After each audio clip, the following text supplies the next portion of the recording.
तुमचं आपल्या योजना कॉर या लोकप्रिय यूट्यूब चॅनलवरती. एकंदरीत आपण जर पाहिलं तर नमो शेतकरी महासन्मान निधी योजनेचा हप्ता अखेर आता मुख्यमंत्री यांच्या हस्ते मिळण्याची शक्यता आहे आणि तो हप्ता जो आहे तो सोमवारी मिळण्याची शक्यता आहे. संपूर्ण बातमी जाणून घेऊ. कृषी विभागाच्या माहितीनुसार पीएम किसान योजनेचा हप्ता साधारणपणे आता जमा झालेला आहे. आता नमो शेतकरी महासन्मान निधी योजनेच्या 7व्या हप्त्याची प्रतीक्षा आता शेतकरी बांधवांना लागलेली आहे. एकंदरीत आधार संलग्न बँकेमध्ये येणारा हा हप्ता आता शेतकरी बांधवांच्या खात्यामध्ये एकंदरीत आपण जर पाहिलं तर सोमवारी मिळण्याची शक्यता वर्तवली जात आहे. आणि एकंदरीत आपण जर पाहिलं तर ही अधिकृत वेबसाईट सुद्धा देण्यात आलेली आहे.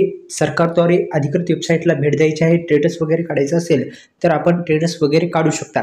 एकंदरीत आपण जर पाहिलं तर कोणत्या शेतकरी बांधवांना लाभ मिळणार आहे या संदर्भात थोडीशी माहिती पाहूत. व्हिडिओ आवडल्यास व्हिडिओला लाईक करा, चॅनलला सबस्क्राईब करायला विसरू नका.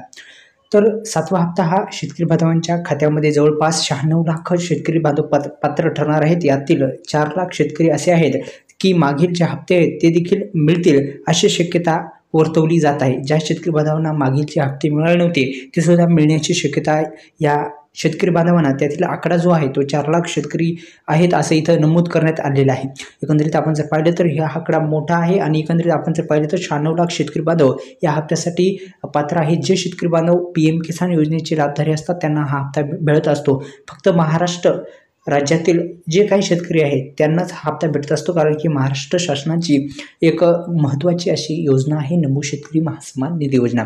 अनेक दिवसापासून शेतकरी बांधव प्रतीक्षित आहेत. अखेर प्रतीक्षा संपण्याची सुद्धा शक्यता वर्तवली जात आहे. महाराष्ट्राचे मुख्यमंत्री यांच्या हस्ते या हप्त्याचं वितरण होऊ शकतं अशी शक्यता वर्तवली जात आहे. त्यामुळे आताच आपल्या योजना कॉर लोकप्रिय यूट्यूब चॅनलला आत्ता सबस्क्राईब करून बेल आयकॉनला ऑल प्रेस करा. अशाच नवनवीन व्हिडिओचं नोटिफिकेशन पाहिजे असेल तर बेल आयकॉनला ऑल प्रेस करायला विसरू नका. धन्यवाद. जय शिवराय.